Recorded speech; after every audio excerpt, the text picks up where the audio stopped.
So about a year ago, the science fiction author John C. Wright posted a three-step argument arguing for the Catholic faith.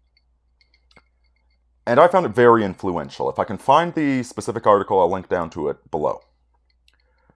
I'd like to provide my own version of that, based upon the arguments, the process that brought me to the Catholic Church. And it's the three steps, my three steps, are the ontological argument, followed up by the moral argument, and finally, the historical argument. And this, briefly, is why I am a Catholic.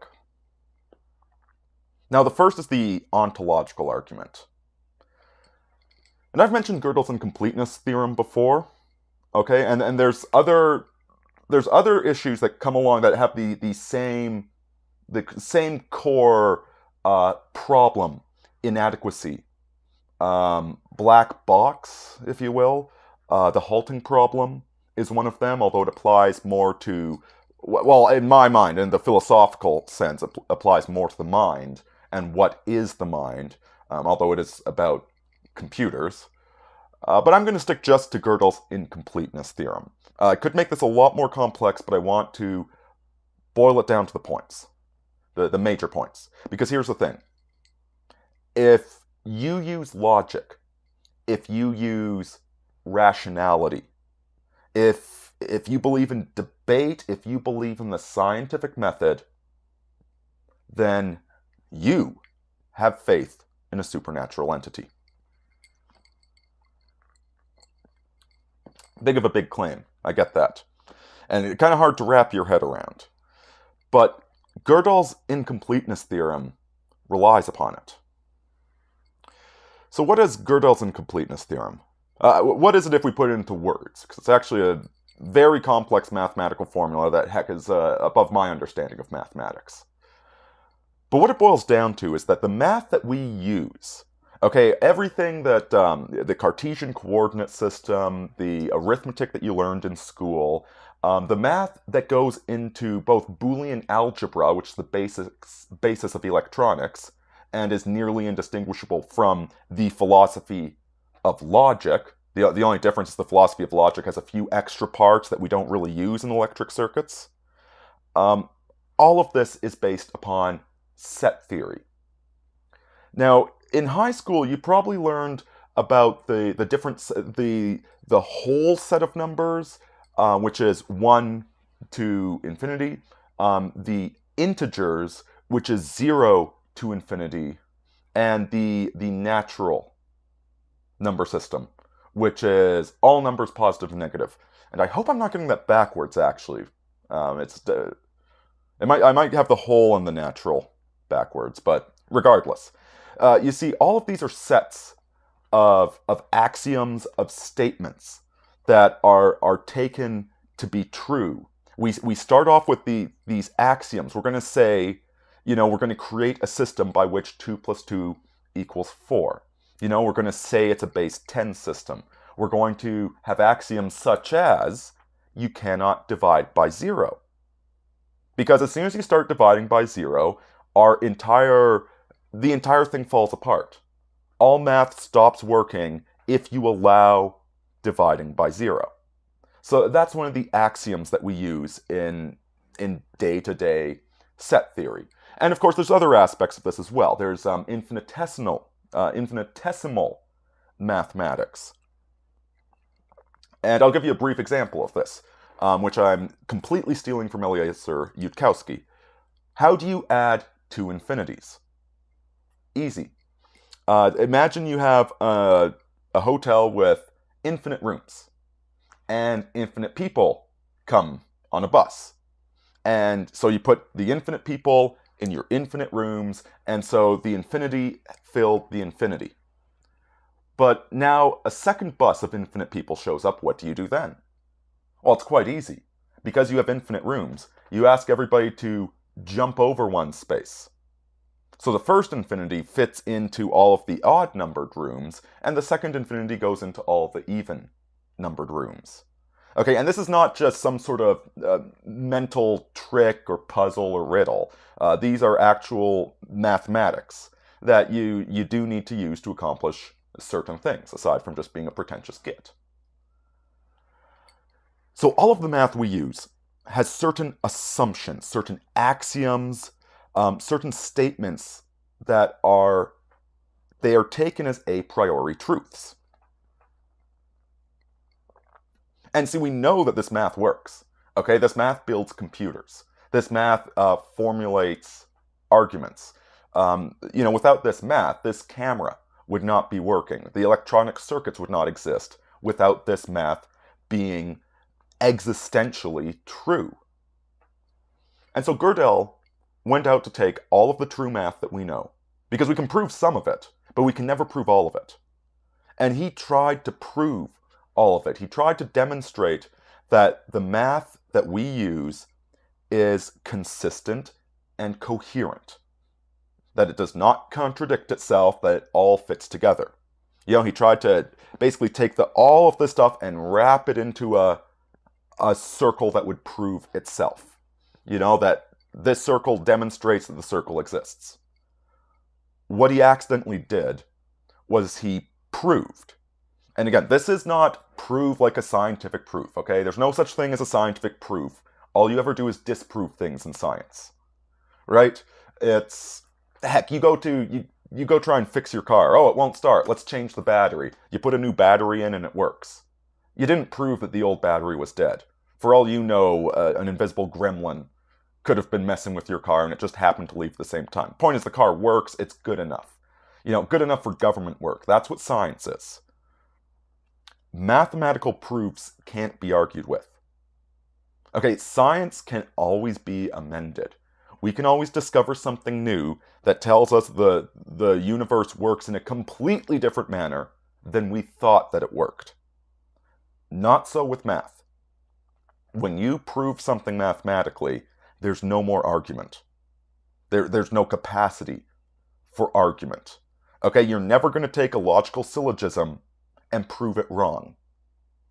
You could possibly prove Einstein wrong, but you're never going to prove a syllogism wrong. And Gödel proved that we can't prove math. We can prove part of it, some of it, but not all of it.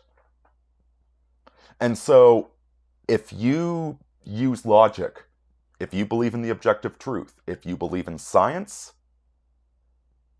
then you are taking as a matter of faith that there is a supernatural entity that declares math to be true. God of mathematics.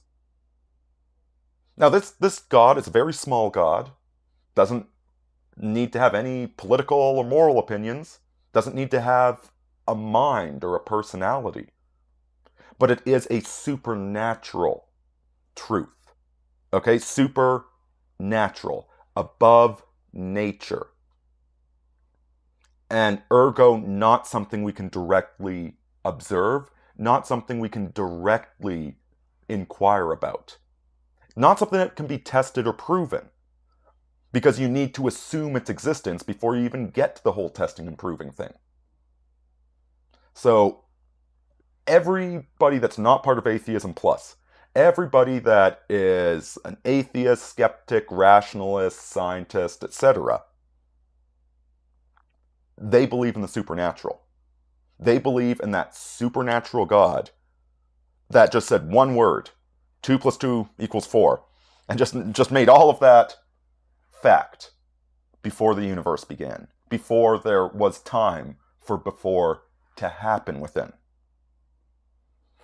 Gödel proved that math cannot contain itself, that it needs to be contained in a greater container. And so our entire understanding of the universe is predicated on the supernatural existing. Something before, something above, something grander, something more infinite.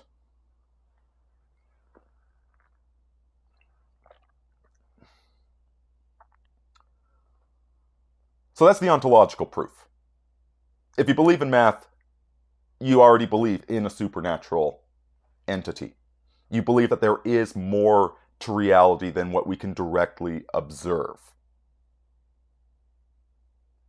And if as soon as you start to acknowledge the existence of the supernatural, well, that God of math, could he have done other things? Could he have been a bit more than just a God that says 2 + 2 = 4? Could he have opinions? Could he have, for instance, beauty?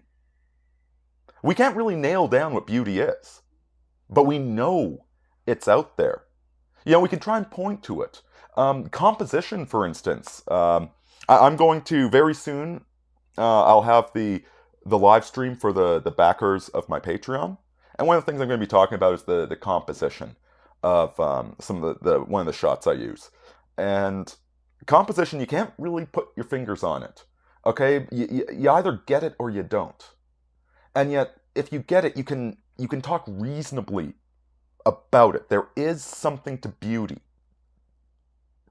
And that kind of suggests that maybe there's a supernatural truth to beauty, sort of like Plato's forms. And what about morality? Is morality merely herd instinct? Or is there some higher calling? It's still something that we're learning about as a species. We certainly haven't figured it out. And quite possibly we'll never figure it out. Because, like math, it's bigger than us, that it requires this faith in the supernatural. And you see, this is my second argument that eventually leads to Catholicism. The moral argument. One of the brilliant statements in Star Wars The Empire Strikes Back, I believe. Luke asks Yoda, is the dark side stronger? And Yoda says no. It's faster, it's easier, but it's not stronger. And I've brought this argument up in the past, but this is the thing about evil. In one moment, go buy a gun and then go walk down to the mall and go shoot a bunch of people. And you will do more evil in an hour than you can pay back in a lifetime. If you devoted the rest of your life to trying to heal the hurt that you caused, that's not enough. It would take 100 lifetimes. It would take an infinite number of lifetimes to heal the pain that you caused by doing that. In one moment, you can do more evil than you can ever pay back. And in fact, I think all of us have already done that. Just with subtle things, the cruelty we showed to one another in high school, hurt feelings, romantic heartbreak. We've all used people. We've all done very bad things to other people. And maybe just not. I'm not saying you murdered somebody or raped somebody, but you've hurt people in a way that you can never repay it. You can never take away the injury that you did to that person. Not if you devoted the rest of your life to it. And so, yeah, faster, easier. It only takes a moment to do evil. And yet good can do so much more. Evil can just tear down, destroy, and break things. With good, you can actually build things. But see, there is such a moral debt. The amount of suffering that exists in the world, that we have put upon one another, there's just so much of it. And if you make an honest moral accounting of yourself and everybody you've hurt, everything you've screwed up, everything you've failed at, you're not able to pay for it. But somebody's gotta. And so in ancient times, the Jews, they used to sacrifice the scapegoat, right? They'd say the goat, we're going to put all of our sins, all of the evil that we did to one another this month, we're going to put it onto the goat and send it out into the wilderness to die. Other places, other religions, you find similar practices. Okay, human sacrifice and cannibalism. These are inherent to our species because we are such nasty people to one another that we can never pay back the debt. And so we need to take that guilt and put it onto somebody else, an innocent person, and make them suffer. If you look at Hollywood culture, you see this playing out all the time, where you get somebody like Britney Spears or whomever, you get one of these teen idols, right? And everybody just worships them like a god, when they're a kid. And then when they get older and they're in a rough patch, they become a laughingstock. It's effectively cannibalism. And if you go back to Ireland, you had the kings that would be married to the land, and if you had a bad season, if you didn't get enough rain for your crops, well, put the king to death. It's his fault. Same thing. Human sacrifice, animal sacrifice. The moral debt has always been blood, and it always will be. So all of a sudden you can see why having God himself, that completely good and innocent God, condemned to hell and bleeding blood for that moment on Calvary, you can start to see why that would be necessary. Because we are some pretty shitty people. And only the death of the true innocent who knew our temptations could possibly pay back that debt. And the final argument is the historical. There isn't a lot of evidence that Christ existed. It's not a lot, but there's a little bit. It's just enough.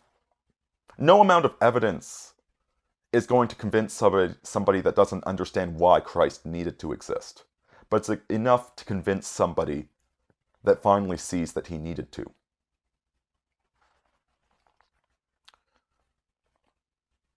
Christianity is the only religion that can be scientifically disproven.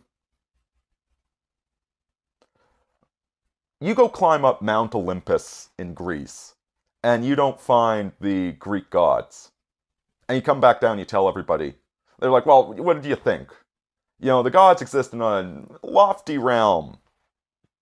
The same thing goes for the Hindu gods. Okay, they supposedly live atop Mount Everest. But nobody's found them. That doesn't detract from Hinduism. Judaism. You go back and it's like, well, the Bible's not completely accurate. It's an oral history that got written down. Okay, of course it's not completely accurate. Native American legends. Okay, coyotes don't actually talk. We get it. Christianity, though. And if you go to a good church, they really hammer this home. If Christ did not live, die, and then live again, if he did not rise from the dead, then our faith is in vain. It means nothing. If there was not a historical Christ, not some moral teacher, okay, not some guy that performed a few miracles, that, cast a few magic spells. No, a man that died on the cross for our sins and then rose from the dead and then ascended to heaven. If that didn't exist, we throw out the church. Okay, maybe we keep the New Testament because it's got some cool stories and it's got some good homilies in it. Yeah, sure. But nobody's a Christian anymore. Paul was absolutely clear about this. There was an objective event that happened. There was something that happened. And if that didn't, if it's based upon a lie, if it's based upon a fable, then everything else he said in his life, his whole life was wasted.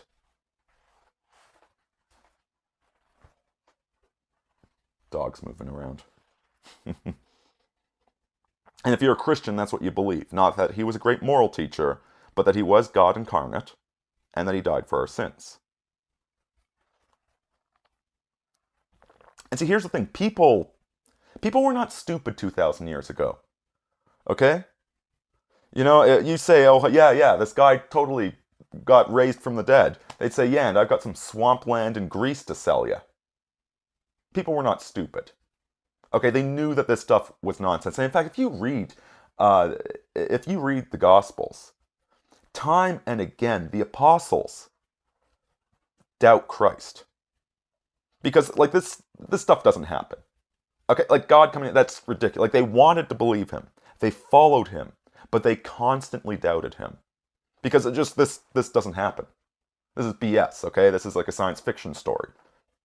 You know, it's like, okay, yeah, we understand that, you know, Cult of Mithras, you get high and then you douse yourself in blood while, you know, people are beating on drums and chanting. Really cool experience, and you see some trippy stuff. But it's not real, okay? That stuff doesn't really happen. And even after the resurrection, at first they didn't recognize him. Which again, is a really weird thing to put in there, because you would think that if you just saw your friend get put to death, and then you ran into him, you'd be shocked. Like, what are you doing here? But that's exactly it. You know, I had this experience where I was back in high school. I was dating a girl in the next town over. And I was just walking through the hallways of my school in between classes, and she was just standing there in the hallway. And I kind of looked at her, and I knew that I knew her from somewhere, so I just kind of nodded at her, and I kept walking. Couldn't remember her name. 15 seconds later, it comes to me that that's my girlfriend. See, I hadn't expected to see her there. You know, like, why would, you know, she lives, you know, like a half hour away. Why would she be at my school in the middle of a school day? And so those bits where after the resurrection, you know, they don't recognize Christ. He's talking to them. And he's like, why are you guys upset? Because Jesus got killed. So there's these bits that really ring true. That if you were trying to create a cult, if you were trying to pass this off, this is too idiosyncratic. Doesn't fit if you're just trying to put together a really good story. But when you start talking about something impossible that actually happened, it starts to make a lot more sense. So those are my strongest arguments, folks. I might expand that into a larger philosophical work at some point, but those are the basics. Thanks for listening. Deus Volt. Aurini out.